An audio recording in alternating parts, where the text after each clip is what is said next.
Okay, welcome again, everyone. This is the Hammond Parkway reconstruction, 75% public meeting. Most people like to know how many people are here. Right now, we have 45 attendees, and when I'm done with my remarks, I'll let you know if there are more people here. Let's go to, my name is Jeff Parenti. I'm the Deputy Chief Engineer for DCR. I'm also the Program Manager for the State Parkways. You advance to slide 2, Peter. On behalf of Governor Baker, Lieutenant Governor Polito, Secretary Theo Herides, and Acting Commissioner Stephanie Cooper, we want to welcome you to this virtual public meeting. As I mentioned, it is the second public meeting for this project. Next slide. Before we get into the content of our meeting tonight, I wanted to run through the DCR mission statement. DCR is the State Parks Agency, and our mission is to protect, promote, and enhance our Commonwealth of natural, cultural, and recreational resources for the well-being of all. So here we have, in this area of Newton, we have between the Webster Woods and the Hammond Pond Reservation, we have 130 acres of open space. It's the largest conservation area in Newton. We're fortunate to have this resource. However, we have a road that bisects this resource, and we're going to talk about that roadway tonight. Hammond Pond Parkway is 42 feet wide. It's 4 travel lanes. There is no sidewalk, and there is no safe or comfortable place to ride a bicycle anywhere along the parkway today. It's very difficult if you're using the reservation to cross the parkway to use the trail system continuously. So what we're going to talk about tonight, we're going to show you the progress that we've made in the design development, and we're excited to do that. But before we start, I want to go through a few logistics for this meeting. I know most of you probably have been to virtual meetings before. We saw many of you at our first public meeting. We want to let you know that after this meeting, you'll have the opportunity to submit comments to us. And there's a 3-week comment period, and the link to do that is on the screen here. During the meeting, if you like to interact with us and ask questions, there's 2 ways to do that. There is the chat feature, and that button is on the top ribbon of your screen. You can type your question into the chat, or you can click the button to raise your hand in Teams, and you'll see that button also on the top banner. And then when the question and answer period of the presentation comes at the end, we will call on you and open your microphone, and you can ask your question to us then. I do note that this meeting is being recorded, and the meeting will be part of a public record. DCR has hired the BSC group, who's here tonight to help us with this presentation, to do roadway design, landscape architecture, permitting, and traffic engineering. So we're pleased to have them. As I mentioned, we are at the 75% design level, and we'll take you through that tonight. Let's go to the next slide. And now I'll introduce the project manager, Dan Driscoll. Thank you, Jeff, and thank you everyone for coming out tonight. To Jeff's point, I think we're up to about 50 participants, which is great. This is the project location. The project location is essentially between Beacon Street and Newton Center and Route 9 in Chestnut Hill. It does include the intersections at both ends of that, and you can see, to Jeff's point, the Webster Conservation Area, as well as all of the DCR open space. This parkway bisects just an incredible array of important open space and trail network. Next. So Jeff mentioned a little of this. The existing roadway was built in 1934. It consists of 2 lanes in each direction, and it's just over a mile, 1.1 miles. It does cross over the MBTA D line, the Riverside branch, and it has 3 signalized intersections in the project limits.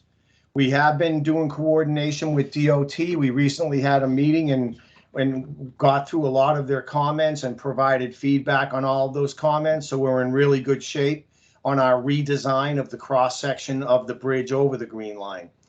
And as you can see in this photo, there's really limited sidewalks and bicycle accommodations that provide any kind of complete street safety for all users of the Parkway, which we are out to change. Next. The project goals are to redesign this parkway as what we call a complete streets gem, and make it really a model for the entire system and the state of how to better design our roadways to accommodate all users, including automobiles, pedestrians, and bicyclists. We want to make it as safe as possible for bikes and pedestrians, and we're going to accommodate that with a 12-foot wide shared use path. We're going to provide 2 travel lanes from Beacon Street to the shops at Chestnut Hill Driveway, so there will be a reduction in the width of the road. But we're going to maintain the existing travel lane configuration from the shops at Chestnut Hill to Route 9. We'll also be providing much improved access to all the adjacent conservation area that both Jeff and I mentioned. And we'll be constructing a really creative landscape buffer between the roadway and the new shared use path with extensive native plantings. Next. We wanted to jump right in at the beginning of this presentation with some really good news. We received a lot of thoughtful input at the 25% design meeting, as well as with meetings with the City of Newton. And we have summarized here what we felt were 6 of the most prominent and challenging comments and desires that people had. One was they wanted us to provide 2 left turns from the Parkway onto Beacon Street heading west. The resolution, we are going to provide those 2 left turn lanes. And in addition, we're adding 2 receiving lanes, which is actually an improvement to that intersection, which Peter and his team and Sam will get into in detail. People wanted to see if we could provide a sidewalk on the east side of the Parkway in addition to the 12-foot shared use path. We have worked really hard on the cross section, and we are going to add a 4-foot wide walking path on the east side from the shops driveway all the way to Beacon Street. A number of people asked for a wider landscape strip for a little more buffer on the shared use path. We've increased the width of our landscape strip by 50%, going from 10 feet to 15 feet. People also wanted us to provide pedestrian crossing on the Parkway at the shops driveway. We have added that pedestrian crossing at the shops driveway. That was an excellent comment, and we're accommodating it. Number of people, including the city, wanted us to provide a flashing beacon at the mid-block crossing that we're proposing on the Parkway. We are adding a rectangular rapid flashing beacon to accommodate that input. And the last one was people wanted to see better sight lines at 300 Hammond Pond Parkway driveway, and we have made some changes to our landscape designs to maximize the sight lines in that area. And I just want to, on behalf of Jeff and me, I want to really thank the City of Newton, Mayor Fuller, and her technical staff that really helped us figure out how to accommodate all of these important comments. Next. We wanted to show a few similar success stories to let people know that we're not just keying in on Hammond Pond Parkway. Jeff and myself and his team are looking across the entire metropolitan region. In fact, we recently, in the last few months, released the most comprehensive master plan on parkways that DCR has ever done. You can find that on our website if you want to really delve into all of the data that justifies why we're out doing this on so many areas. So here's a success story on Greeno Boulevard in Watertown and Cambridge, where we were able to reduce the road width by 2 lanes, and as a result, add a complete shared use path with a landscape buffer strip, similar to what we're proposing on Hammond Pond Parkway. Next. This is a road many of you may know. It's in the community of Newton. This is Nonantum Road, which goes into Alston. There's a before and after where, again, we were able to reduce the lane widths and take out 1 lane. In exchange for that, we were able to widen the pathway and provide a much safer experience for both cyclists and pedestrians along this section of the Charles River Reservation. The river is just to the right in that after photo. And this is Truman Parkway, out in Boston, right outside Mattapan Square. Again, able to reduce the road by 2 lanes. And as a result, we now have a 5-foot bike lane on the road, as well as this new shared use pathway with some augmented landscaping. The point of these 3 examples and the master plan in general is that it's at one point in the DCR and the old MDC's history, we way over appropriated cross section and asphalt for automobiles. And we're realizing now through a lot of our traffic analysis that we can really apply complete streets principles to these roads and transform them for everybody using them. It's much more pleasant for the motorists, and it's clearly much safer and enjoyable for pedestrians and cyclists. The 3 models I just showed you have all been in place for a number of years. No complaints about increased traffic by anybody. Next.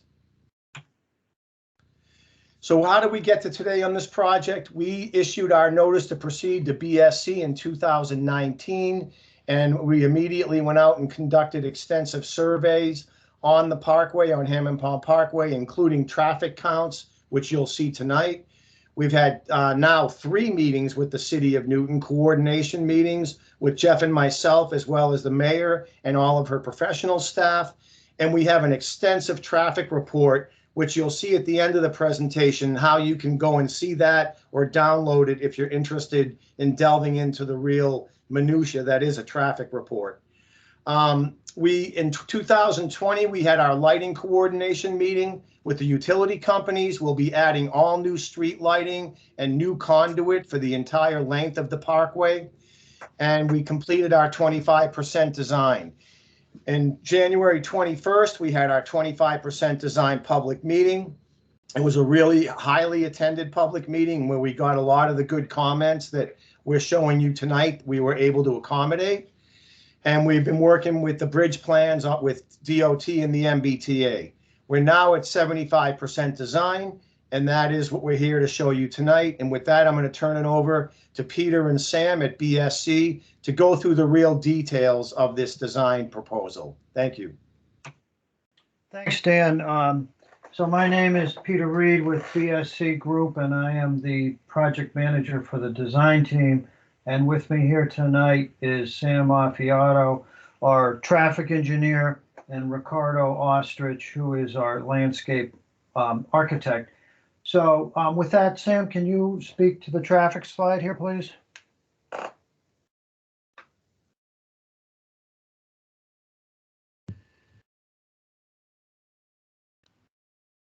Yeah, my name is Sam Affiato, traffic engineer, the BSC Group. And as part of this design effort, we took traffic counts on Hammond Pond Parkway in 2019. Was a 7-day traffic count, daily, 24 hours, each day for 7 days. And the average weekday traffic volume on Hammond Pond, that's to the south of Beacon Street, as you're showing on the screen, was 18,460 vehicles per day. And as a comparison, on Route 9, same 2019, according to Mass DOT's website, Route 9 carries 49,350 vehicles in a day. And on Hammond Street, data that we got from the city indicates that Hammond Street carries a little over 8,000 vehicles a day, the data that was collected in 2017. The posted speed on Hammond Pond is 30 miles an hour. And here we're seeing what you call the 85th percentile speeds, which is the speeds at which 85% of the people, up to 85% of the people travel at 47 miles per hour northbound and 43 miles per hour southbound. But I'll go into this into more detail on another slide. Peter. So just to give you, so I talked about the daily traffic, but just to give you an idea what's happening during the peak period, because we look at what are the peak periods on the roadway to make sure that any design that we do accommodates the peak traffic. And if that is able to be handled, then the rest of the day could be handled as well. During the morning, at the point where we counted the daily traffic, we recorded about 1,500, a little over 1,500, 1,550 vehicles during the morning peak, which is an hour between 7 and 9 in the morning, was actually 7:15 to 8:15. And that breaks down into 1,050 vehicles are northbound and 500 heading southbound. In the evening was 1,490, a little under 1,500. And just to give you a background, the capacity of a single lane roadway, it's about 1,900 vehicles per hour per lane. That is really the capacity according to the highway capacity manual. And we are having about 1,000 vehicles in the lane on Hammond Pond during 2019. Saturday, the daily traffic was about a little under 15,000 vehicles a day. Next slide. So this slide shows how the traffic varied over the course of day. You could see the blue line showing the northbound volumes and the orange line showing the southbound volumes. And you see the peaks, the morning peak and then the evening peak. And the rest of the day, Hammond Pond, it's a little lower, as you can see here, but the peaks are more distinct in the mornings and in the evening periods. Peter, next. Yeah, so this slide talks about the speed distribution. And if you look at the red dotted line, it shows what the posted speed of 30 miles an hour, where it lines up with the speed that we recorded on the Parkway. Looking at the blue line, which is the southbound in this case, we're showing that really just about 15% of the people traveling on the Parkway heading southbound are going under 30 miles an hour. For the northbound, it's actually closer to around 5% of the people heading northbound on the Parkway are traveling at 30 miles per hour. Most of the people, as you can see with the black line, which is the 85th percentile speed, are really going way about, and in some cases, some people are going 60, 64 miles per hour on the Parkway. And as Dan alluded to, the Parkway has no sidewalks or any accommodation for bicyclists or for pedestrians. And these speeds are pretty high, even for such operations by other modes of travel. So this is the speed distribution on the Parkway, just for information purposes. Okay, Peter. Thank you, Sam. So I will now walk you through the aerial graphics that we put together showing the improvements. This slide is starting down at the southern end of the project at Route 9, and you can see the shared use path, which we will construct from that intersection at Route 9 all the way up the hill. The lane configuration in this area will remain as it is today. We're doing what we call a mill and overlay through this area. So there will be the shared use path up the hill, and we get up to the shops driveway, and we, as Dan had mentioned earlier, the comments that we got at 25% that we've incorporated here, the crosswalk at Hammond across the Parkway at the shops driveway, and then also the 4-foot sidewalk on the east side of the Parkway that will continue all the way up to Beacon Street.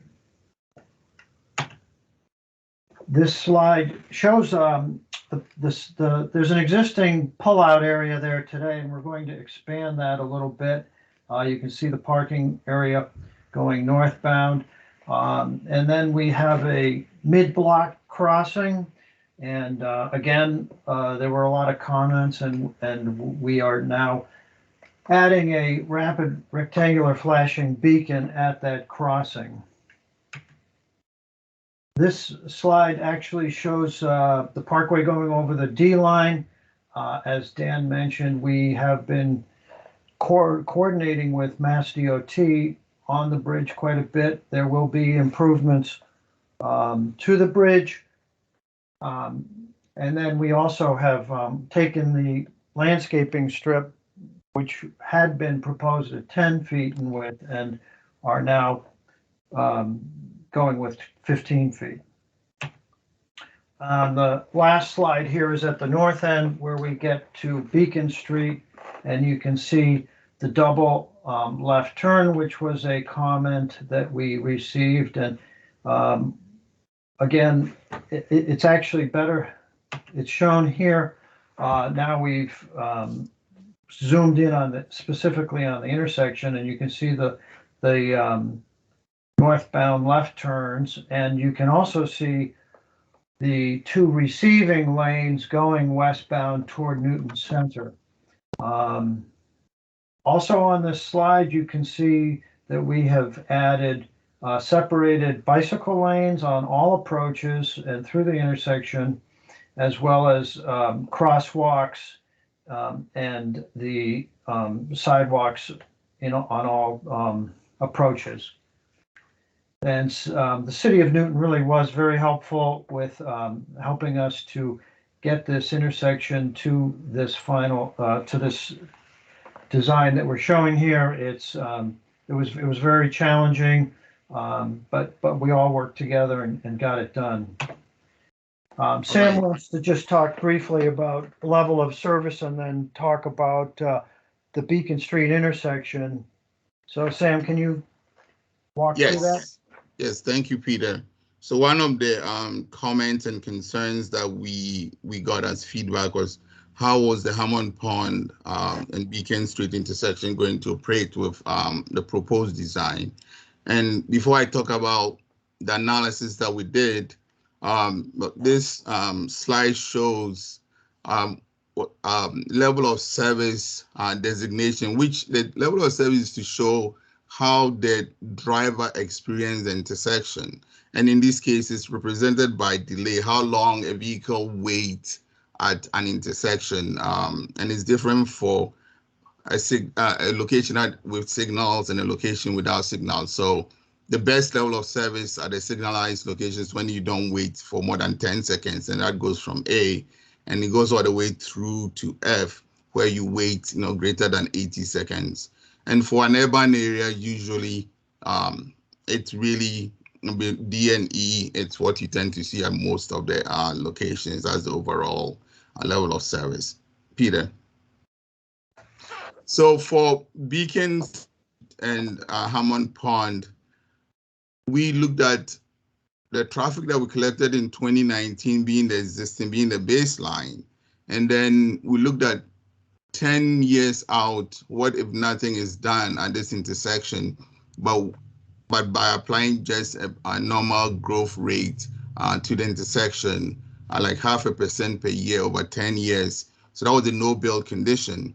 Then we also looked at what would be the capacity or the level of service at this location if we went to a single lane northbound left, and also what would happen if we were able to retain the 2 lanes heading northbound on Hammond Pond onto Beacon. So as you can see, during the morning peak, under current conditions, the intersection overall, that is looking at the average for all the approaches, comes to level service E in the morning and D during the evening peak.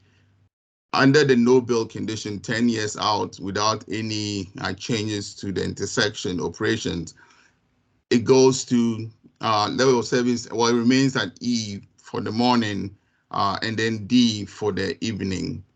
If we took a lane out and had a single lane northbound left, then we are seeing that the level of service in the evening will drop to level of service E. Then with the 2 lanes northbound left, we would have a level of service D in the morning and then D in the PM And this also includes optimizing the signals. I mean, all of them, we look at the optimization, how best to accommodate all the users at this location, pedestrians, bicyclists, and vehicles. And by optimizing, we're able to arrive at this level of service. So it's showing improvement, especially during the morning peak. Peter. Okay, so just to give you an idea how the intersection will operate, and we did show this figure during the previous public meeting, and to show here that the phase, how the vehicles move. So the first one is you have Beacon Street, eastbound and westbound. The through movement will go. At that time, the bicyclists will also go parallel to those movements. All other movements will be stopped, except for Hobart right turn, which is under stop control. So they stop and enter the stream as they find gaps. Peter. Okay, and then the next sequence is that when Hobart southbound will be released, and at that time you have the pedestrians and the bicyclists also crossing the western leg of Beacon Street in this picture here, and everybody else is stopped. And there's also the pedestrian crossing on the Hammond Pond northbound right. Okay, then this third phase, Hammond Pond northbound left will be released, and then Beacon Street eastbound right will also be released, and then you can also have pedestrians crossing the eastern leg of Beacon Street at this location. And westbound left turn for Beacon Street will be released, and it's very similar to what happens today at this location. And the pedestrians can also continue to cross, and bicyclists to cross Hobart in this phase. And Hammond Pond northbound right can also be going in this phase as well. So we looked at the shops driveway in a similar fashion. And the goal here is, because we're going to have pedestrians crossing the shops, we are not going to be allowing a right turn on red. So when Hammond Pond is going northbound and southbound, the right turn into the shops would be stopped, and that is when the pedestrians and the bicyclists will be crossing the shops driveway. Next slide, please. And this second one shows the left turn into the shops driveway and the right turn out of the shops driveway. And this phase is when pedestrians need to cross Hammond Pond. At that point, all the vehicles will stop for the pedestrians to cross the main line. Okay, and the last sequence here is when coming out of the shops, the left and the right turns can go, and the right turn from Hammond Pond heading southbound can make a right turn into the shops drive. And so that's the sequence of operations that each movement will be served in its turn during one cycle at each location. Peter. Thank you, Sam. We wanted to show the bicycle movements at the southern end of the project limits. It should be noted that, well, as you all probably know, the Hammond Pond continues to the south, and that is being looked at. That would be a future phase that will hopefully occur. But in the meantime, the bicyclists that are going southbound, when they get to Route 9, they get off of the shared use path, and then they they use the roadway with sharrows, and same thing coming northbound. They would be in the roadway with sharrows up to the intersection, and then they would cross over and get onto the shared use path. This slide shows the larger context where There is a parking area for visitors on the Parkway. There is a DCR parking lot at the shops at Chestnut Hill, and the arrows there indicate the pedestrian route from the parking lot up to the Parkway itself. Hey, Peter, I just wanted to add to this one. So just so people know, when you pull in there, you can see the entrance coming off the road, the drive entrance. DCR actually owns both sides of that parking lot, so it's fairly extensive. It's about 150 car parking lot, which I can't imagine would ever fill for people using this reservation, but maybe it'll be a lot more popular than we even anticipate. But we feel like we have more than adequate parking to serve all the great open spaces of this area, as well as the new facilities that we're going to implement out here. Thanks, Peter. Yep. This slide shows all of the trails that are adjacent on both sides of the Parkway. There's very many, and we will provide much better access to the trailheads for the people that want to hike in the area. We have a graphic here which was shown at the previous meeting.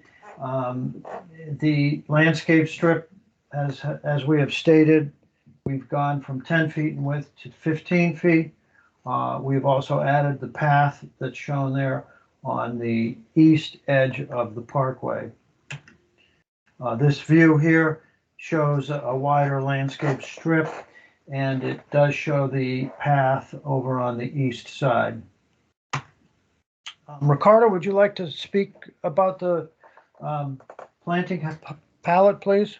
Sure. Yes.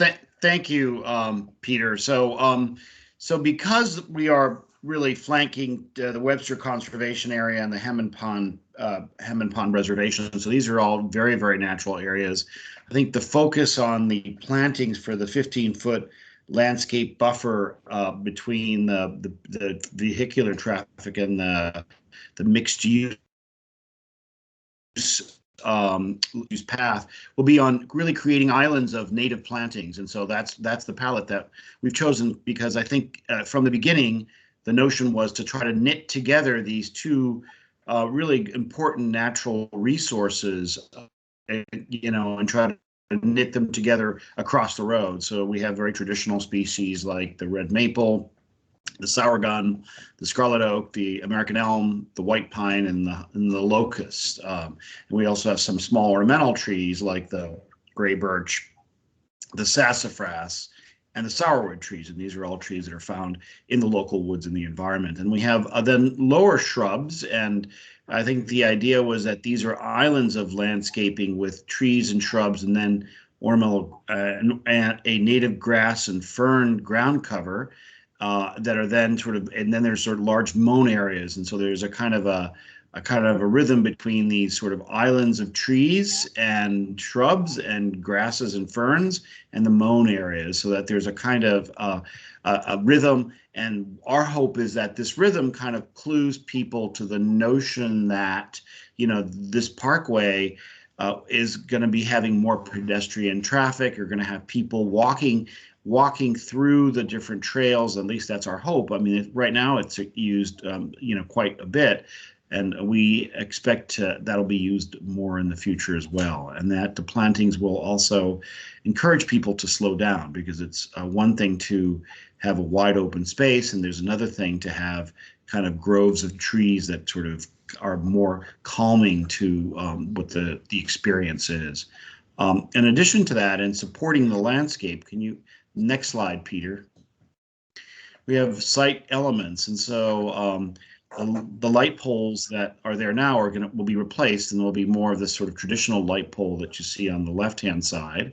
As Peter mentioned, there's kind of a mid-road or mid-block crossing and that'll have a beacon so that it'll alert when hikers and strollers and folks are trying to cross from one side of the road to the other. They will have this flashing beacon that will alert people that there are folks waiting to cross. And then granite bollards, similar to other DCR properties, will be used to mark the entrances to the multiple paths and trails throughout the two different green spaces.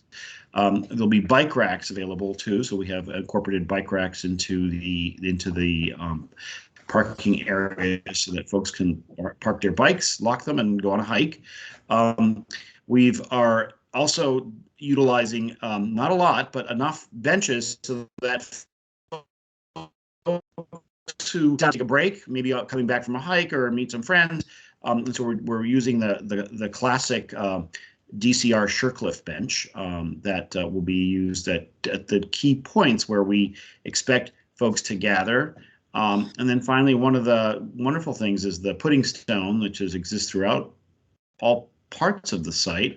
And so that'll be kind of featured because you'll see it as, along different parts of the walkways. And so that'll be kind of a real positive, a kind of natural feature, not only with the plantings and the different site furnishings that enhance the pedestrian and bicycle experience. And so that's what we have in terms of site furnishings. Yeah, thank you, Ricardo.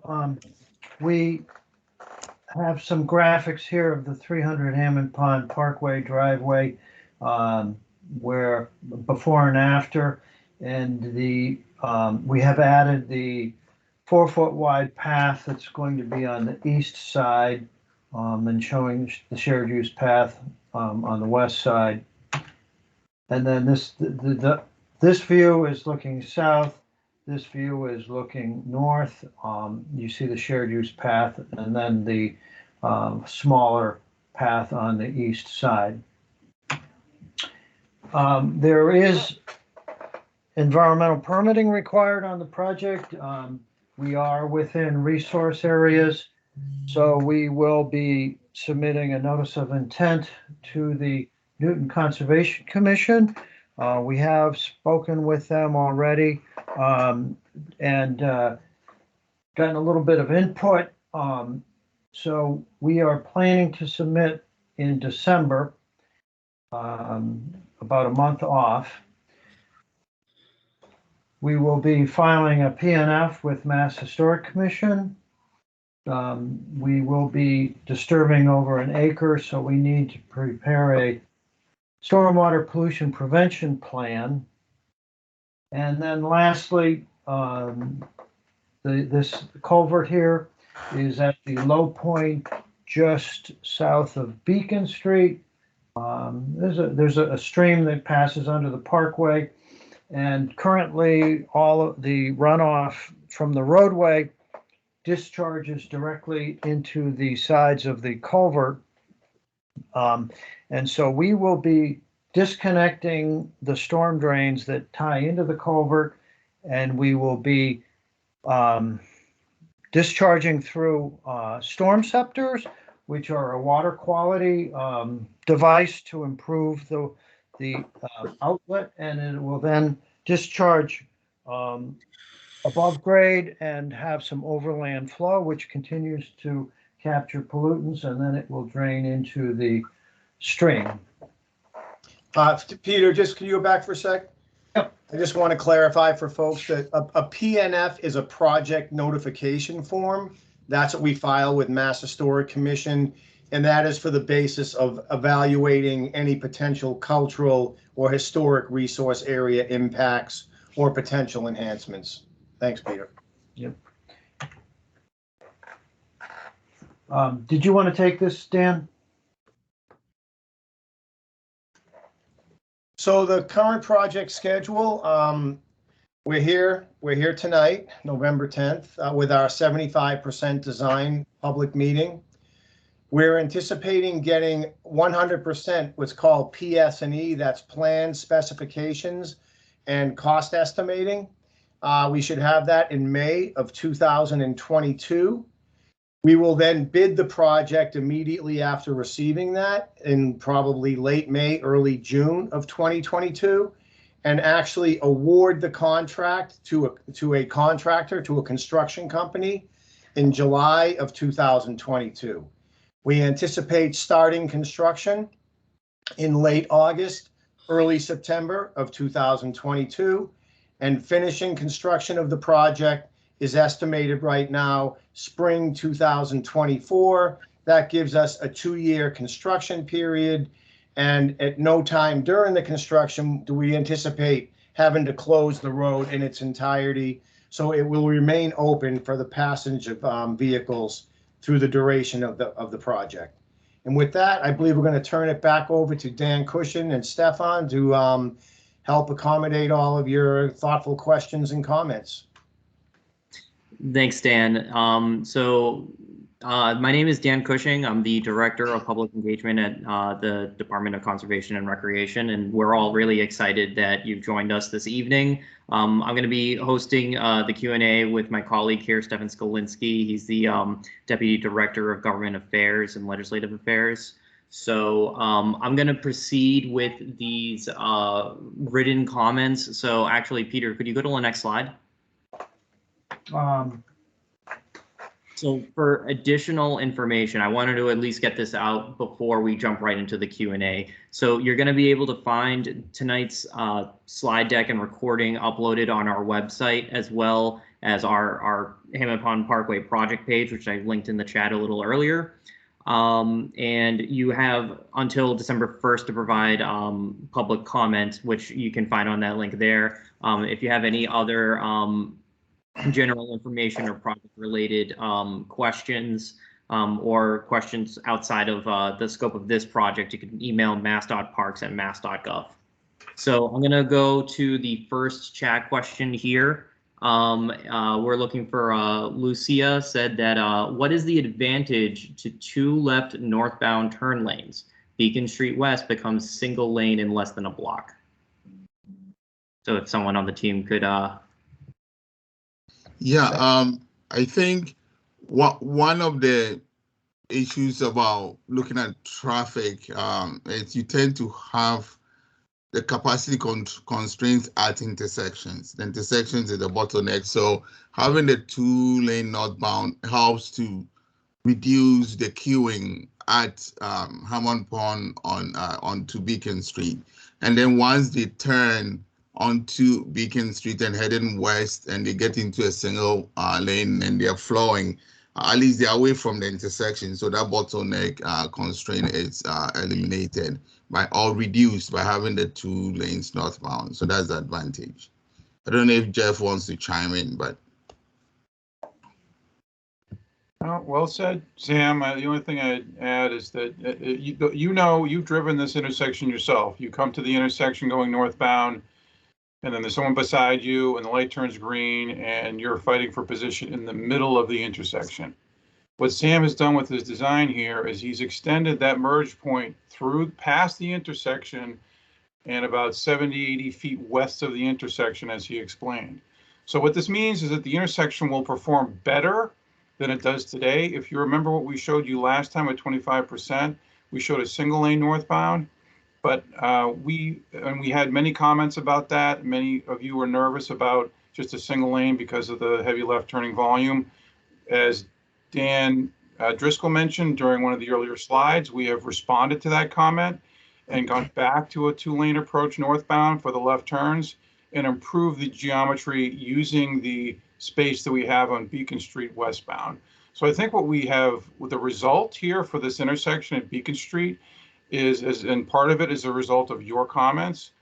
We have an intersection now, and especially since we've added the bicycle facilities as well, this is a really modern and efficient intersection at the north end of the project, and we're really excited to get this through to final designs. I think you're really going to be impressed with it.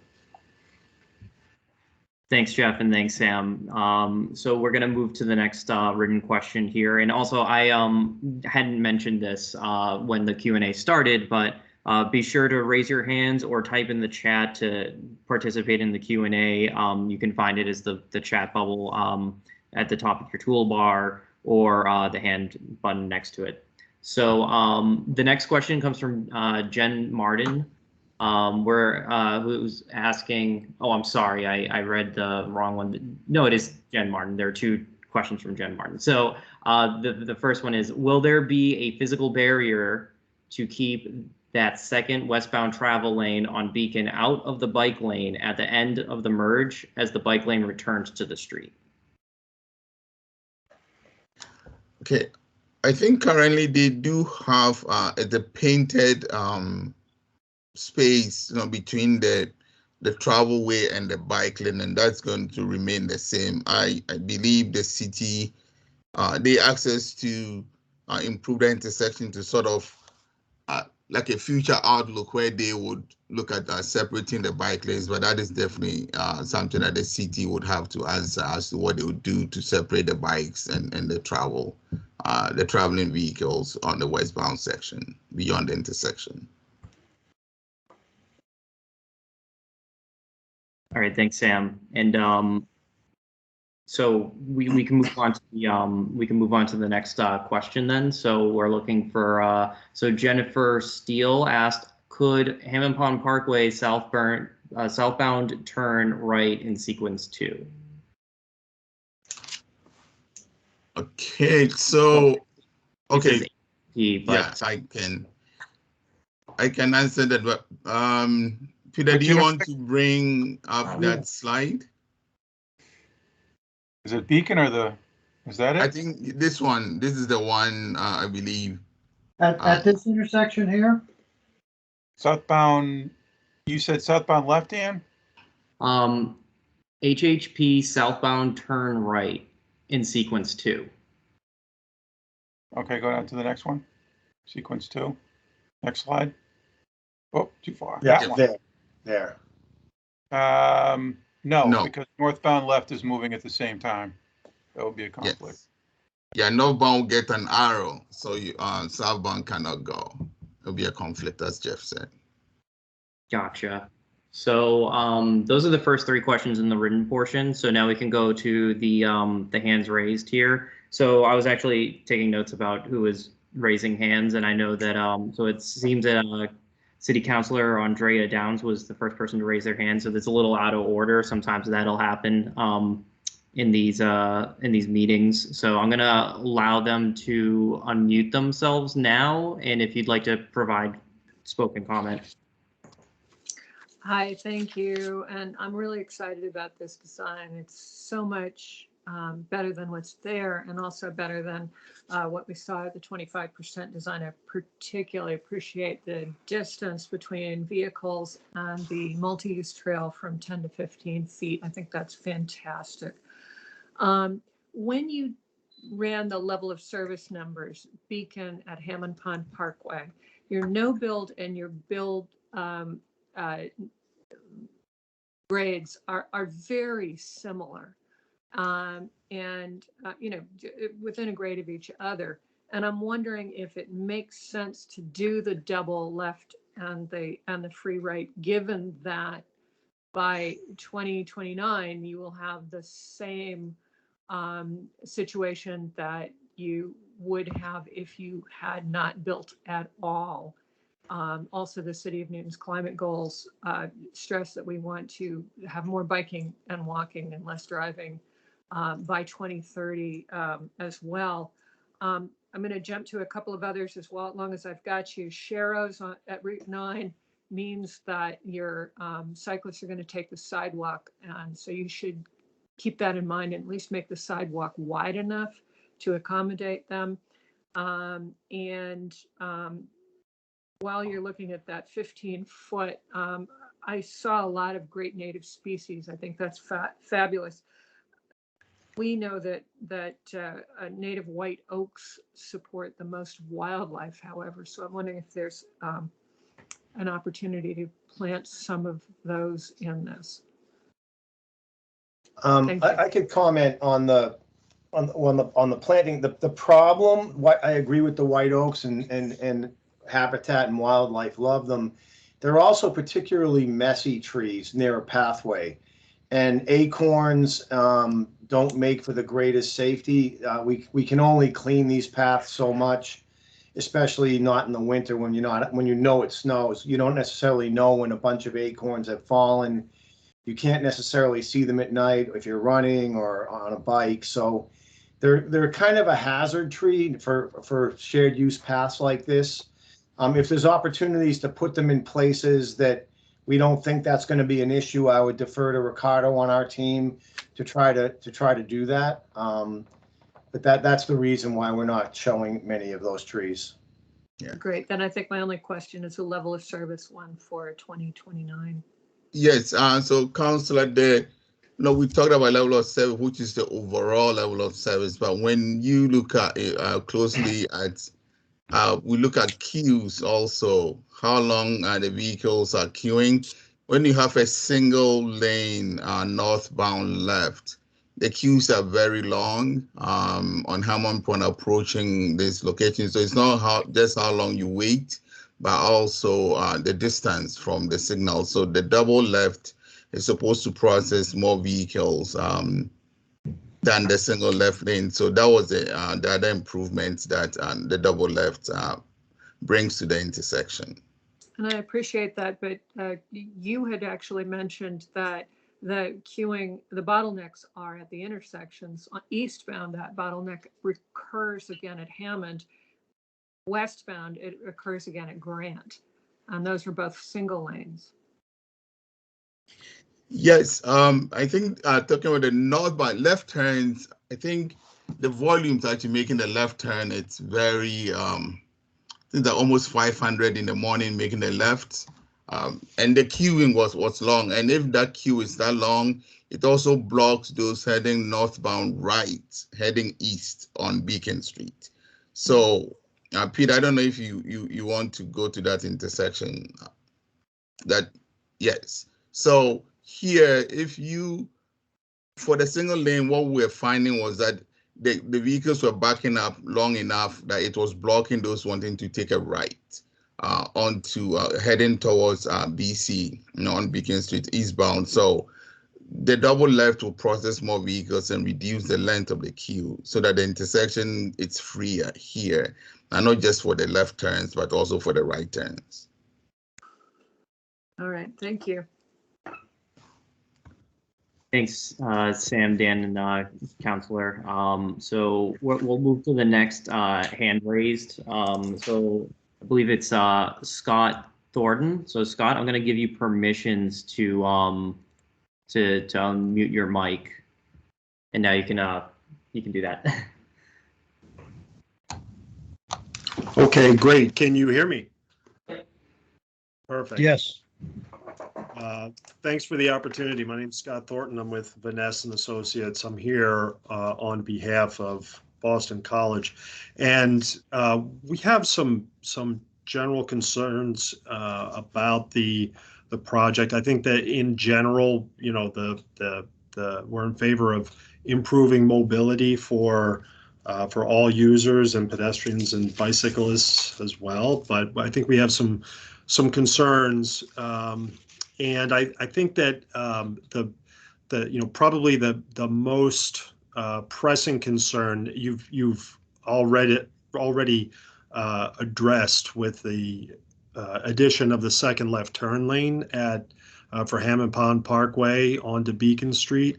I would note that in terms of the chart that was presented on the traffic volumes for Hammond Pond Parkway, it does look like in the evening time period there seems to be not so much a peak hour time for the northbound and southbound line, but a peak 2 to 4 hour time period. And right, so I wonder if that volume is just sort of a rolling queue, and there might be actually more traffic that wants to get processed through that intersection, and if there's been any consideration of what the volume might be through there. So that's one question. It's a long question. And then in terms of the traffic of the queue storage for the northbound movement at that intersection, I guess I'd be wondering if how many cars are proposed? Is it really intended to be a sort of a preservation of the current situation for queue storage, or is it are you extending the double left turn lane to accommodate additional vehicles? And then in addition, is there an opportunity to do some additional widening on Beacon Street west of the intersection? Because I think, as somebody else had indicated, it's a very it's a sort of an abrupt merge back from 2 lanes to 1. I have a few other questions, but I think those are the critical ones. If I don't know if that's for Sam or for Peter to answer, but I'd be interested in hearing some responses.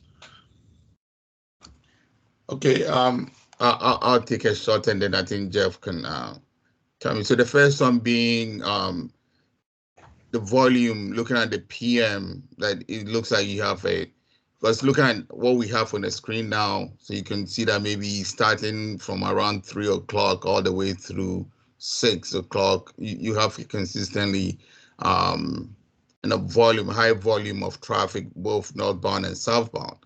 But what you should also notice is that, especially if you talk about the northbound, for instance, the peak or the spread peak is still lower than the morning peak. So the intersection definitely is processing. It's not a rolling queue. It's just traffic just being high for a longer period between 3 and 6 at that location. So I don't think it's really like you have a constant queue sitting there and it's not processing, so you're not getting the actual count at this location. You can see that, at least for the northbound, it's definitely much lower than the peak that was recorded in the morning. With respect to the northbound queue storage, I believe we've extended it, but this intersection and this whole design is also about all users. So we're looking at what is the best way to allocate the time for everybody at this location. Talk about under the complete street regimen. How do we get pedestrians to go? How do we get people coming from Hobart, giving them the adequate time, and the bicyclists? So it's really sharing the time. And I believe with restoring the 2 northbound left turn lanes at this location, we've reduced the queue. That would be on Hammond Pond northbound. With respect to widening of Beacon Street beyond what we are showing, that is really outside the scope of this, and I think that would be a question for the city of Newton to respond to. But I don't know if Jeff or Dan I'll would like to comment on speak to it. Yeah, and I'll let Jeff can follow up. It's important people understand Beacon Street, the intersection itself, DCR does control and operate and own the signal, but we're on City of Newton land. So this intersection is already a partnership where we have extended our ability to expend state funds to the maximum extent possible. Any additional improvements, which Mayor Fuller has indicated she may have her staff implement on Beacon Street, but that would be a City of Newton initiative, and we can't speak for them with any kind of timing or when they might make improvements. But I know that she is she's looking into that for sure.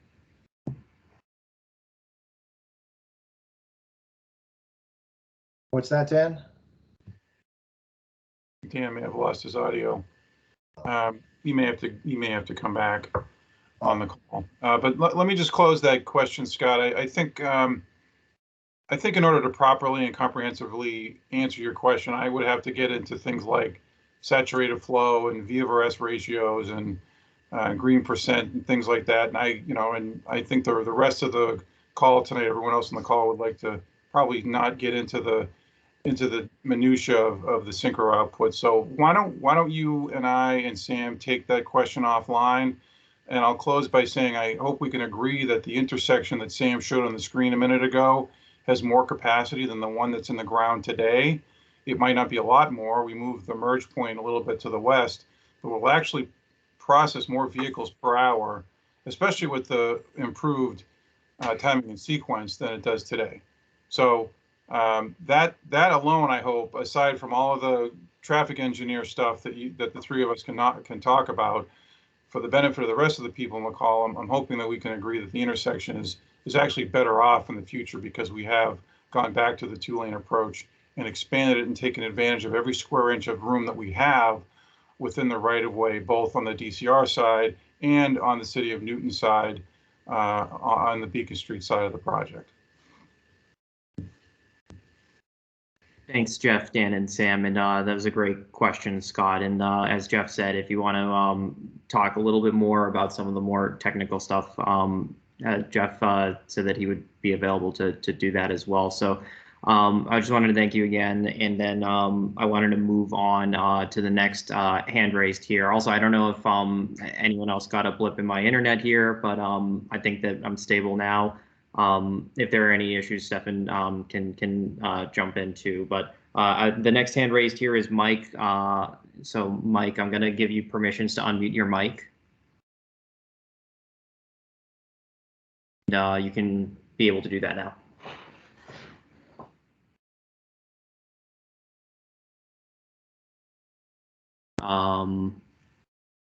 Mike, are you there?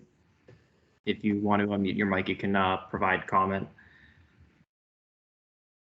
Is that Mike Halley, Dan? I think you're second on the list there. Yep. I don't think that he's here or is able to unmute his mic. So I'm actually just going to go over to, is Sarah still here? I don't see Sarah's hand raised still. So I guess I'll move over to Jonathan Kaplan then. So John, I'm going to allow you to speak as well. So now you can unmute your mic. Thank you. Yep. First, I want to thank everyone for all their hard work on making Hammond Pond Parkway accessible for all. You know, I cycle, walk, and drive on Hammond Pond Parkway and live just a block away from the area that's getting improved. So with my family and 3-year-old son. So I'm really looking forward to these changes. I see how much work has gone into it to accommodate all modes and a lot of stakeholders. So first, a big thank you there. I do have a concern, which is the areas where the path is crossed by other roads, whether that's at 300 Hammond Pond or the entrance to the shops or that ramp that turns onto Route 9. You know, as I've gone up and down that area, you know, prior to this meeting, I've seen that cars often take these turns at fairly high speed, you know, and even with a narrowed roadway, they're likely to do that, you know, because we have some very wide entrances, like the shops have about over 30 feet in each direction. And when you come down to Route 9, it's the visibility is tough. You're kind of looking back and around a curve.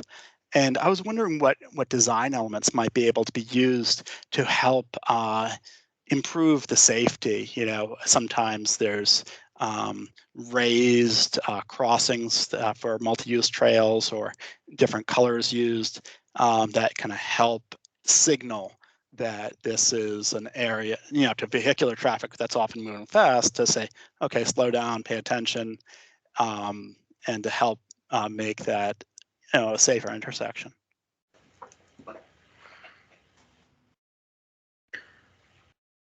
Well, I think that that's an excellent comment, and because we have, all of us on the team have spent a fair amount of time ourselves out there walking up and down, and so I know exactly what you're talking about. And I think what we need to do is, as has been stated, we're at the 75% design level right now.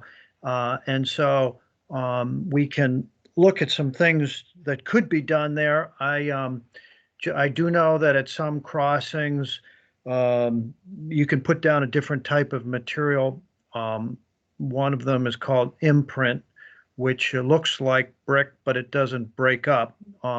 And so there's a number of different techniques that can be used to kind of help to alert the driver that there are that it's a crossing, and to make them slow down and make it a safer crossing. Dan Driscoll, do you have other ideas? I mean, I would just comment that, and Jeff has talked about this actually in the prior meeting, that the narrowing of this road is going to have impacts beyond what people may anticipate as far as benefits. And what you remember, think back on the speed charts, the profile that Sam had shown, where 85% of people are not in compliance. Mm-hmm. With this kind of road design, and people now seeing a lot of pedestrians, families, people on bicycles, things they do not see out there very often these days, they will slow down. There will be much higher accommodation, and I think people's caution level is going to go up a lot because of the kind of use that's going to be occurring out here, more like a park, like it should be, and also those narrower lanes. We anticipate a much higher compliance with our speed limits. I don't know if you want to add to that, Jeff. Just a little bit. We want to build separated bike facilities because we don't like them. We don't like bicycles being close to moving cars. That's why we're building this facility. And the 15-foot buffer that we showed in the presentation, it's the largest buffer. It will be by far the largest buffer in the DCR system. So that is an excellent safety benefit there. But no matter how well we do, and whether it's the Minuteman or the Northern Strand or the Bruce Freeman, eventually you do have to cross vehicle facilities, whether they're public ways or driveway connections or whatever it may be. And it's never a comfortable interface when you have that. We do the best we can. If you sit in meetings with me and Sam and Peter, you'll hear me say over and over, can we reduce the turning radiuses even more than that? Can we do better? Can we go down to 25 or 20? They're tired of me saying it. But we have to go, we build the smallest radius radius curves at those driveways that we can, while accommodating the vehicles that have to come in and out of there. We don't want to build them too small and then have the larger vehicles driving over the curb, because they will. But we want to build them just big enough. And so we will, like Dan said and Peter said, we're at 75%. As we go from 75 to 100, some of the design details will get to a place where those interfaces will be as safe as we can. And don't forget too that it is a stop condition for bicycles. I know, and there will be a stop sign at those interfaces where we do cross the driveways and side streets. So we are asking the bicyclists to stop, look over their left shoulder or their right shoulder to see if there's anybody making the turn, and then proceed when it's safe. But I just want to amplify what Dan said. We can't, it is hard to imagine. We're kind of imagining Hammond Pond Parkway as it is today with the 45, 50 mile per hour speeds that Sam talked about earlier. But that is not what we're doing. We're not putting bicycles on that facility. We are building a brand new facility with 2 lanes where the running speeds will be substantially lower than they are today. So those interfaces where you have bicycle paths crossing with the vehicle paths, those interfaces are going to happen at a much lower speed, and drivers will have a lot more time, or won't need as much time, to perceive a bicycle moving across their path, and will be able to understand that the bicycle is going to be there, and that they can slow and stop, let the bicycle pass before making the turn. So all of those elements together, plus the larger picture of rebuilding the roadway from scratch, I think will contribute. All of those things will contribute to bicyclist safety. Well, thank you very much for all those thoughtful responses. Really appreciate it. No, thanks for coming tonight and asking great questions, and thanks to the project team. So I'm just gonna say we're planning on going till 7:30, but I see that there's a lot more questions that we need to get through. I anticipate that we're gonna go over a little bit, and we're gonna try our best to get through all the questions. So we're gonna go to the written questions. We got one from Jen Martin saying, what is the bike route back into the DCR owned parking lot in the shops at Chestnut Hill? It looks like there is only a bike path headed to HPP, but not back. Yeah, at this point, there's an existing pathway there that is ADA compliant. It is not marked as a sidewalk or a bike path. It's really you want to go to that image? Thank you. There we go. Yeah. So you can't see it on here that well, but that orange line essentially is an existing path that comes back out to the sidewalk. If you were just trying to ride your bike to get out to the facility, you could use that. It's not meant to be a bike path. It's not 10, 12 feet wide, but it certainly would accommodate somebody moving slowly on their bike from their car to get to the facility. And it is a hard surface. So that will function for now. At some point, Jeff and I may take a look at that. And if we feel like it's something that needs to be upgraded or widened, we could do that in a later phase. Thanks, Dan. And I'm going to move to the next question. So Miranda Personio, Walk Boston. What is the jurisdiction for the width of the shared use path?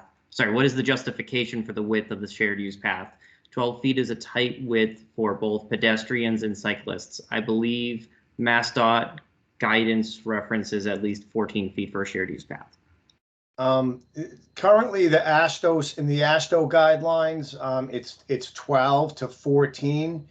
There is really only one path in the Commonwealth that's been built to 14, a short section of the Minuteman.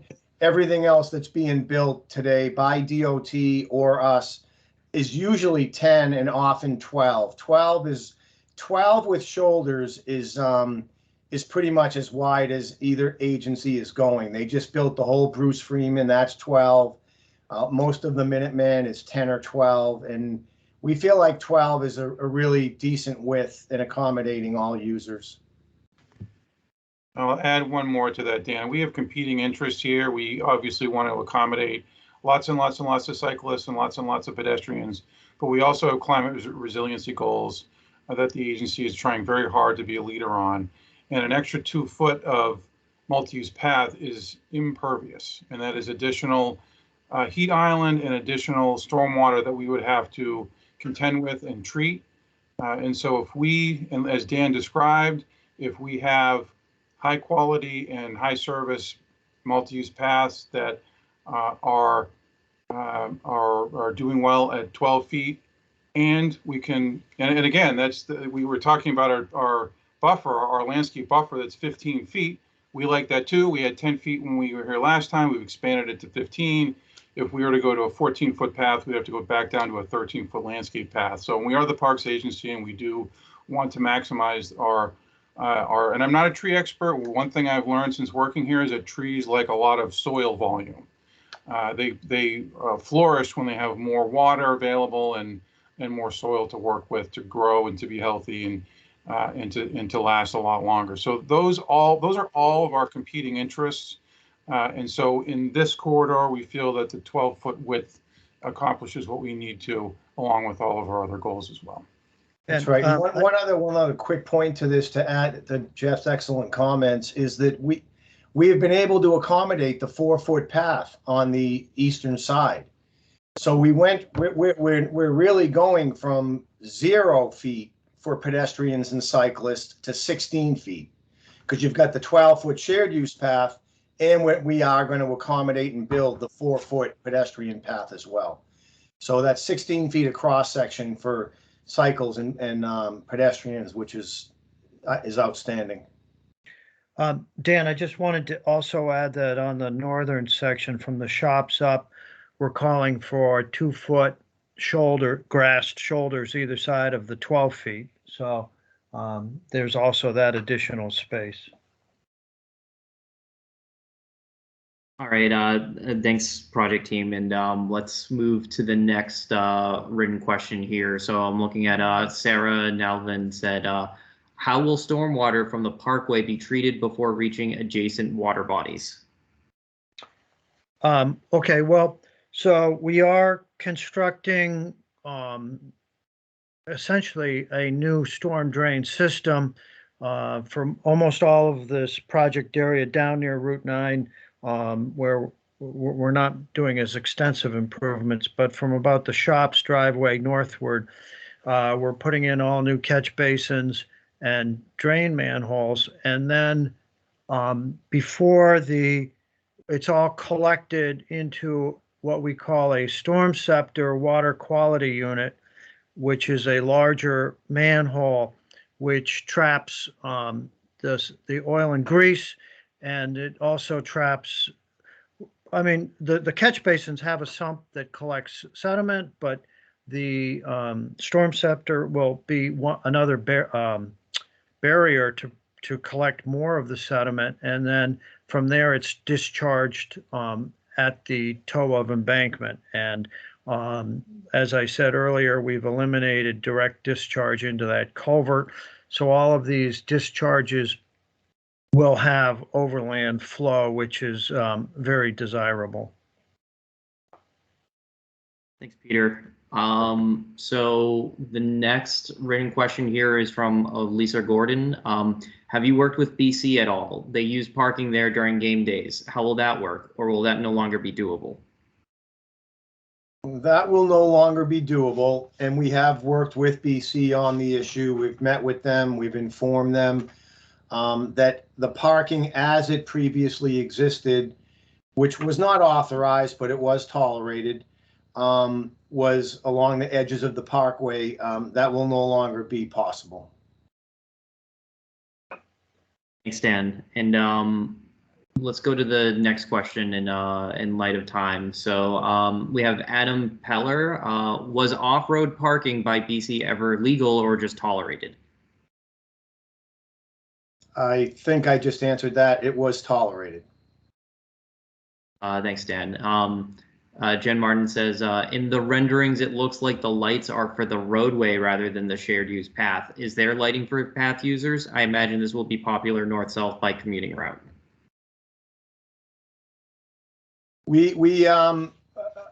Our lighting expert on the consultant team believes that the answer is the lights are for the Parkway. It's the historic lighting that we're putting in. We are putting in all new conduit. We believe the spillover, what's called the spillover light, is of a illumination that will be adequate, not for riding your bike without your own lights on it. You should always have your own lights. And if you're running even at night, you should have some kind of lighting, but it will be enough we think, for security lighting. Just to be sure, we are going to be putting in an extra, in the conduit, we're going to be putting in an extra duct so that in the event, in the future, if we feel that adding lighting to the path is important for safety or other reasons, we're gonna have the capacity to do that, but we are not doing it as part of this phase. And so Lisa just posted in the chat to skip over this traffic related question. So because she had another question up here. So we're going to move on to the next written question, and then I'll move back over to the hands. This is David says we need to do much better than just sharrows under Route 9. The rest of the project looks great. So thank you, David. Let's move over to the hands raised. So I don't see Councillor Baker's hand raised anymore. He was the next person that I had in queue, and then we're looking for John Allen. So John, I'm gonna give you permissions to unmute your mic. You should be able to speak if you unmute your mic now. Okay, can you hear me? Yes, I have concerns about placing not only bicyclists, but faster bicyclists and e-bike riders on this 12-foot wide path. The roadway is seriously overbuilt as it is. I mean, it's just, 4 lanes is ridiculous. But I would really hope to look at the future with e-bikes and faster bicyclists using this as a through route, as it has few intermediate destinations other than parkland. And I'm wondering what the probability would be of having bike lanes on this roadway so that it would be more useful for these faster users and get them off the path. Particularly at the south end, there's quite a steep hill, and that can be rather hazardous. Thank you. I mean, I'll comment on that quickly. This comes up a lot, and you probably know this, John. We've talked a lot about this. You know, for example, on the Arborway, we had the same discussion when people wanted, instead of doing a 10-foot bike path and an 8-foot sidewalk, they said they wanted bike lanes and getting people back on the Arborway. And we decided not to do that. We felt like maximizing the width of the safest facility and maximizing, to Jeff's point, where we're looking about climate resiliency too, the landscape buffer strip, all of that would have to be cut into to get bike lanes on the road. And we might even lose the 4-foot pedestrian walkway. So we feel like we've given people a safe respite with the 4-foot pedestrian pathway that don't want to be near faster moving cyclists. And we've also given the path width an adequate width so that people should be able to navigate along there. And pedestrians always have the right of way, and cyclists or e-cyclists they should know that clearly, that they need to slow down when they see a more crowded condition, like happens on a lot of the pathways like the Charles River. Thanks for that, John. Thanks, Dan. Thanks, John.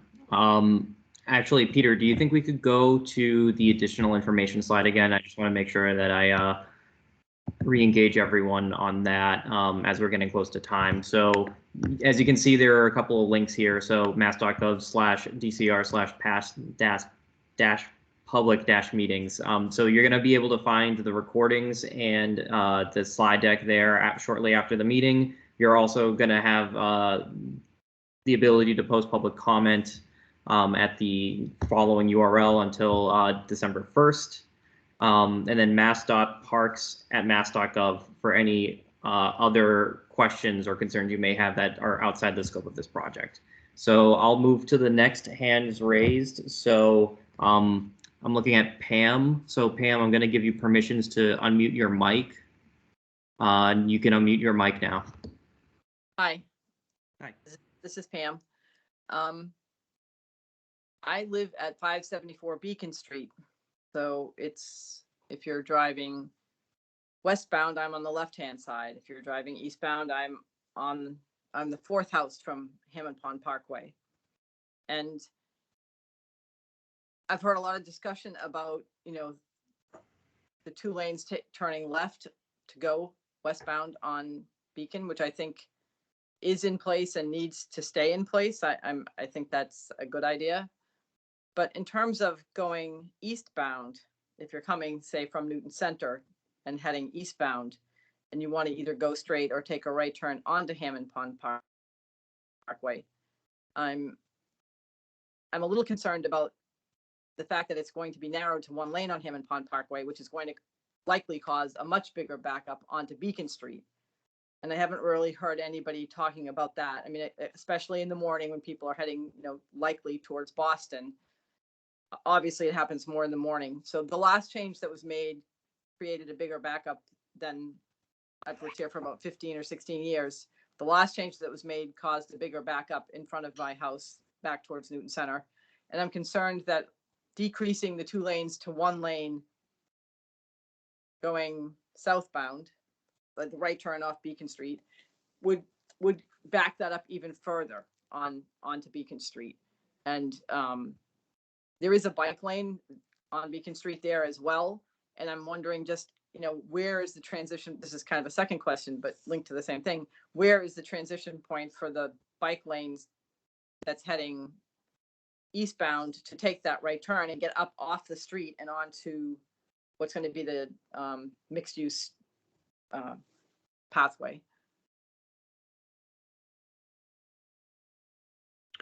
I can answer the easy one there, which is where will the bike lane, the way it is designed right now, it's pretty much at our project limits, which Dan spoke to a little bit earlier, that we're doing as much as we can on Beacon Street, working with the city. And so there's a driveway there, the last driveway before you get to Hammond Pond. Right after that driveway, the transition will be from on the road up onto our separated bike facility. Okay. Thanks, Peter. Oh, sorry. Consideration?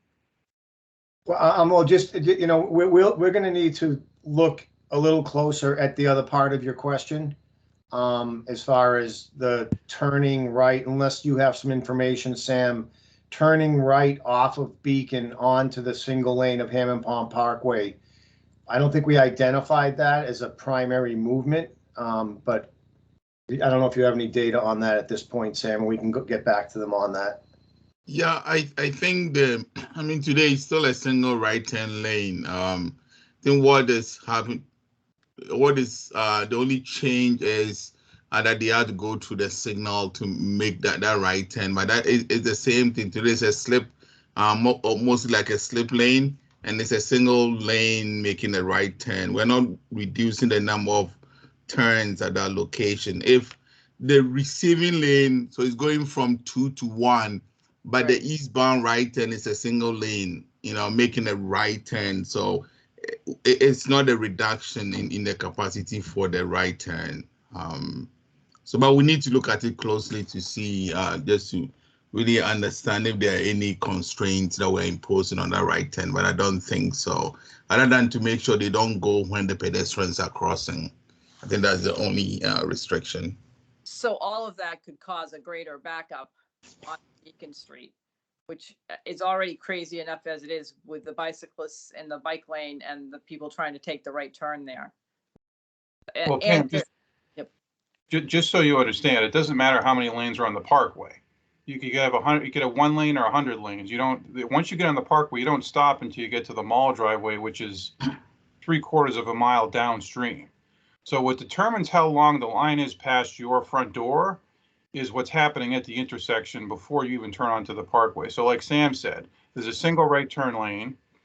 What determines how long people wait to get through there is how long the light is green for that right turn. I agree with that to a point, but if there's only 1 lane heading north, heading southbound, and I mean, you've got traffic coming in there from Hobart and from Beacon Street on the other side, instead of filling up 2 lanes going southbound, you've only got 1, which could cause that 1 lane to back up beyond where it does currently. It won't, because none of those cars I are stopped. understand what you're talking about with 1 lane turning right. I'm concerned about the backup on a 1 lane Hammond Pond Parkway.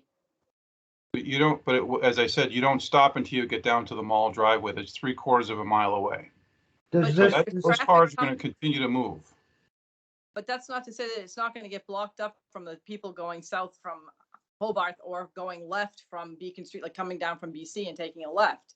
If there's only 1 lane, it can easily get backed up a lot further than it does now. I mean, I know where you're saying the first stop spot is, but if there's a lot of traffic taking those turns, it could end up backing up on Beacon Street. No, there's plenty of room. There's plenty of lane there. Plenty of room. There won't be any back. I was just going to add that in this sequence number 3, as shown on this graphic, when those right turns are moving, there are no other movements turning onto the Parkway. So exactly, it is only coming from the eastbound Beacon, so that those vehicles will flow freely. Right. Okay. Sorry, I didn't see that earlier. Thank you. Thanks, Pam, and thanks for clarifying, project team. So at this point, this is the limit of the meeting, so this is the time, but we're gonna keep going on for a little while longer and address more of the hands raised here. the chat saves automatically. So I think what we'll do is we'll go through a couple more hands raised, and then see what the time is. So thanks everyone for staying on, and again, you can submit your comments online if you have any additional follow-up, and the chat is saved. So I'm sorry that we're not going to be able to get to more of the chat, but we're going to move to the next hand raised here. So thanks, Pam. And I see Leslie Baker here. So Leslie, if you want to, gave you permission to unmute your mic. Thank you. This is Lyle Baker. I'm Counselor Baker. Lyle. I'm sorry. I was on an iPhone and I finally got on a computer, so that's why I changed names. But it would be helpful. Earlier, the traffic analysis indicated the volume on Hammond Street compared to Hammond Pond Parkway. And I guess the question is, what is the likely impact of either the construction or the redesign impact on the neighboring streets?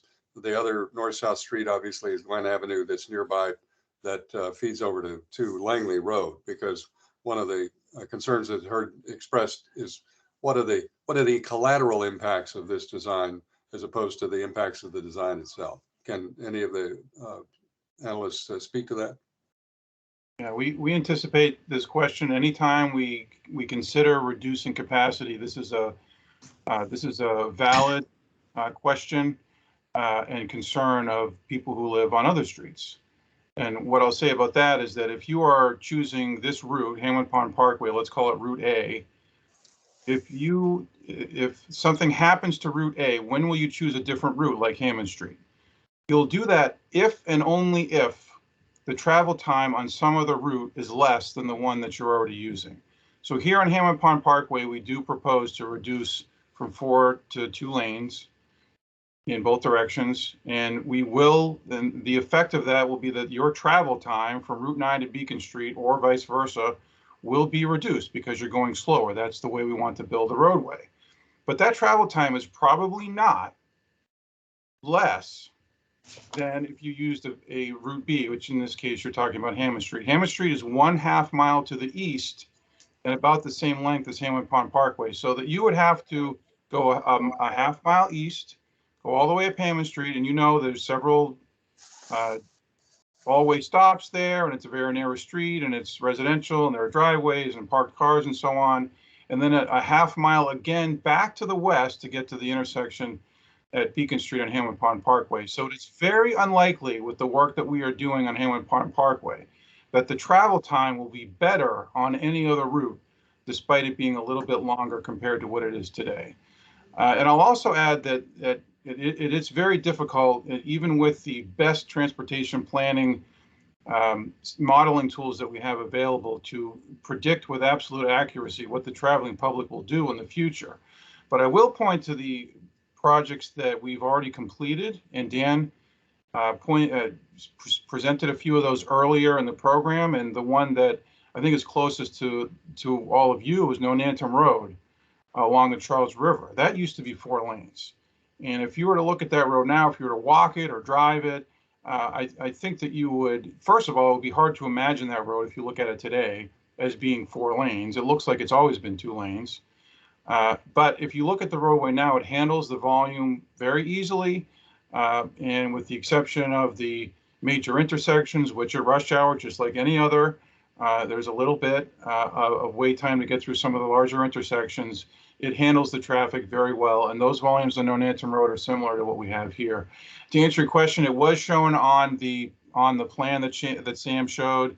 The daily volume on Hammond Street's about 8,000 vehicles per day, and on Hammond Pond Parkway, it's a shade over 18,000. And as he also showed, just for comparison purposes, on Route 9, which is also 4 lanes, is nearly 50,000 vehicles a day.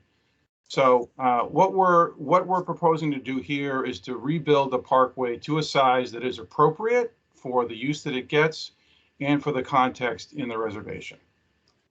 I appreciate that. The other detailed small question is the right turning lane that's shown on the screen that is goes towards the eastbound on Beacon Street. Again, just the queuing distance of people in that, but I think the double lane left turn is an improvement, so thank you. But just how long that queuing is going to be, is that going to be a problem, you think, or is that, I assume not, or you wouldn't propose it, but that's the one dimension of the turnings that I wasn't clear about. Because that's a slip lane, I guess, right? It's not in part of the intersection, is it? To as you come north on Hammond Pond Parkway under the new model, and you're turning east on Beacon Street, there's a lane dedicated to turning east. Right? Yes, that will remain. That remains. So is that any deeper or any different in terms of the current situation, or is that just clarifying the design? Sam, No, can I you? think, yeah, I think it's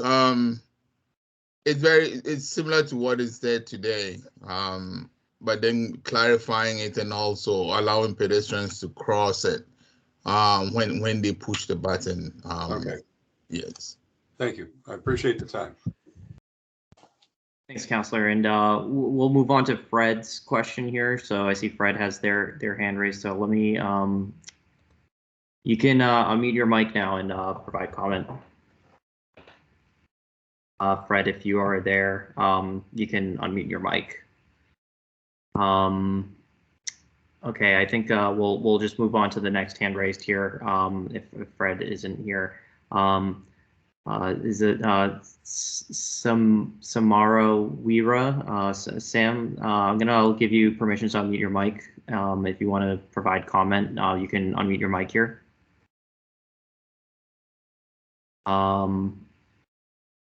Also not. We have Counselor Alicia Bowman. So, Counselor, thanks for joining. I'm gonna give you permission to unmute your mic. If you'd like to provide comment. Yes, thank you very much. So I will first just start with accolades that this project looks amazing, and I'm so glad that you were able to really work with the concerns of BC and others as far as the congestion for northbound traffic. But of course, I'm most excited for the opportunity this brings to Hammond Pond as far as recreational space, and I'm glad that you were able to widen the separation between this and the road itself. One question I have is really about the connection into the towers. I wonder if you can bring up that slide. Sure.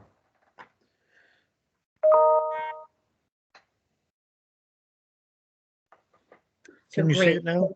Yes, I do actually. Thank you. So this space here is very large, maybe larger than it looks if for those of you who aren't familiar with this, but it seems to me that we have lots of room here to create a separated pathway on one or both sides of this driveway. And I really am very concerned about making a very good connection for the residents of the towers of Chestnut Hill. So we have many residents who live in there, many of whom are older, who are looking for spaces to walk, and they are very excited, at least as they report to me, about having a accessible, smooth pathway to walk, many of whom are older, but they really don't have a way to get from the towers here without walking in major traffic. So is there any way, I mean, you own this DCR parking pathway, but you may notice outside of that dark yellow line, there's really no safe pathway there. And it seems to me it shouldn't be that complicated. The pavement's already there. It's a matter of making some separation. And the second point I'll make is that currently that DCR parking area is designated as parking only for people who are taking the medical shuttle. So I don't know if that relationship, I'm a huge fan of that shuttle being there. Yeah, I could answer the second part. Actually, probably help with both, but and then Jeff can fill in. Yeah, and thanks for the comments, Alicia. So we just had a meeting last Friday with the mayor and her senior staff, Jeff and I, and she essentially directed them to start to think of an alternative location to run the shuttle bus operation. The city was not clear that this was a DCR parking lot.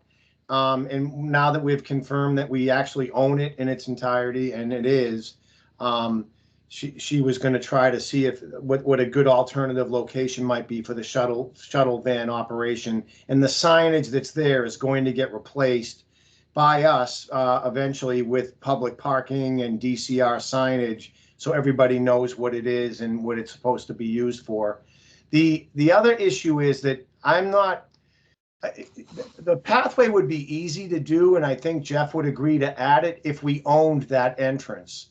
But we don't own the entrance all the way to the towers. So we're going to have to work with, we can do the research to figure out who the owner is, whether it's the city or the towers themselves or the shops, and figure out who might be able to help accommodate your suggestion, which is an excellent one. But I don't think it's going to be DCR. If we don't hold an interest in that roadway, we can't invest state resources to do the path you're talking about. Please keep the counselors in mind that I would be thrilled to help solve this problem and discuss this, because I think making that connection is really important. It's important for people who want to get to the shops. It's important for the people who live in the towers. I just think it would be really good if we could solve that. So to make it just nice and pleasant. Thank you. You're welcome. We agree with you, and we'll work with you on that. Thank you. Thanks, Dan, and thanks, Counselor. So I'm looking for Sam Perry. So Sam, I'm gonna give you permissions to unmute your mic, and then you can do that. Sam, if you're there, you would have to. Yes, I am there, and my wife and I have a concern that we think it's great that there'll be more use by the common folk and the conservation types, but that means a lot more dog walking. And we heard the mention of catch basins and the drainage. What do you do about the fact that people tend to pick up their dog waste or whatever and just sort of dump it down the drain? Will you have barrels or something like that? How will you prevent contamination from occurring? Well, this is a dogs are an ongoing challenge in all of our open spaces across the metropolitan region. We know that there's a lot of responsible dog owners that don't do that, and the hope is that they help educate fellow dog owners, and there's some self-enforcement out there. We will, once this facility is built and open, problems like that come up will be dealt with as needed. We don't typically like to put barrels along these kinds of areas. They tend to attract more trash than they resolve. But we will, if it requires some signage and some enforcement and some education, we'll do what we can. At some point, we're counting on people to do the right thing with their pets, and that's a lot of it. Can you hear me? This is Mrs. Perry. Hi. Oh, hi. Hi. Yeah. So we are taxpayers. We live in BC. So I'm tired of cleaning up liquor bottles and nips from BC students and irresponsible pet owners. So I am responsible. However, I'm tired of cleaning up pet owner feces and the deposits of the wink wink biodegradable bags that could be like 20 or 30 years. So I think really you need to have like pet waste basins like they have in P-Town and bags, because it's a problem and we pay for water and all of that is contaminated. And unfortunately, people in this day and age are not thoughtful. They're not responsible, especially in Chestnut Hill. they feel entitled. So it's a problem. So I would think DCR could put the little, wicker metal basket and dog waste, pet waste bags on the trail, because everyone we shop Star Market, they take pets to Star Market, where it's a challenging demographic of neighbors. So I would think you should think about this, because it is a problem, and I don't want to, as a taxpayer. It will become a problem. It's easy to head it off now. It's a problem now. So just like 5G, although nobody's thinking about 5G and the implications of the radiation, I think we should think about the So I appreciate both of your comments. Our team, let our team, Jeff and I will lead that effort. That's really an issue for us to take back to DCR park operations, and to make sure that whatever we propose to do is something they can actually maintain. And we've put in dog waste areas before, receptacles and other things, and ended up taking them out because they became problems for different reasons. But we'll research that. It's a good comment. We're sensitive to it, and we'll have to follow up on that one, though. We won't have an answer for that right now. We need to get back to our park maintenance folks and think about how that's going to work. But we're aware of it, and we know it's been going on in our reservation over by Hammond Pond itself on the backside of the mall. A lot of dog walking over there, so I'm not disagreeing that it's an issue, but we'll have to think about the most creative solution for making it as good as we can. Thank you. Thanks, Dan, and thanks, Perry's. So I believe that's going to conclude the meeting tonight. We have a lot of written questions here, and we will be getting to all of the written questions. They will be incorporated inside the public comment period. Peter, do you think we could just go to that slide before we sign off? Just to give everyone a final opportunity to see the information that we have for follow-up, as well as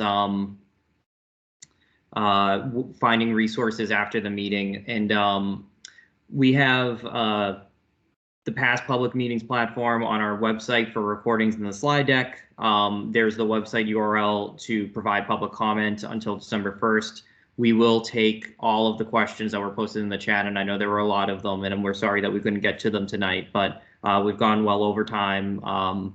And I just want to say thanks to everyone for taking time out of your night to participate in this meeting. I know that everyone has very busy schedules nowadays, and this is, we love the work that we do here, and we are happy to, facilitate a meeting like this to kind of, do this discussion. And we also wanted to thank all of the elected officials on the call as well, who decided to come out and represent as well, because there were a lot of them, and we are appreciative of everyone coming through. So does the project team have any final words before we sign off? We want to thank everybody. I want to just say, Jeff and I are really confident this is going to be one of the most transformative, positive road transformations that has probably ever been done in the metropolitan region. We're really excited about this.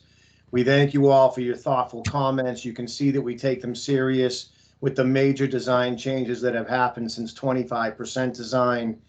And we look forward to continuing to work with all of you on these issues, and just really excited to see this get under construction. Just want to add special thanks to the mayor and her staff in Newton City Hall, who we met with several times. And I touched on it a little bit in my opening comments, but what you saw tonight is a collaboration and a product, not just the project team that's on the panel tonight, but also the work that we did in the comments that were received from the staff of the city of Newton.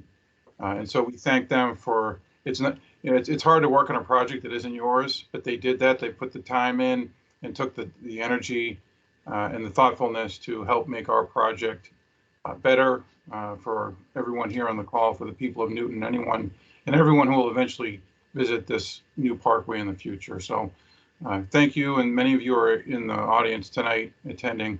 We look forward to closing out this design in collaboration with you. It's a true collaboration between the city and DCR, and we look forward to more. So thanks again. Thanks, everyone. Thank you. Have a good night. Right.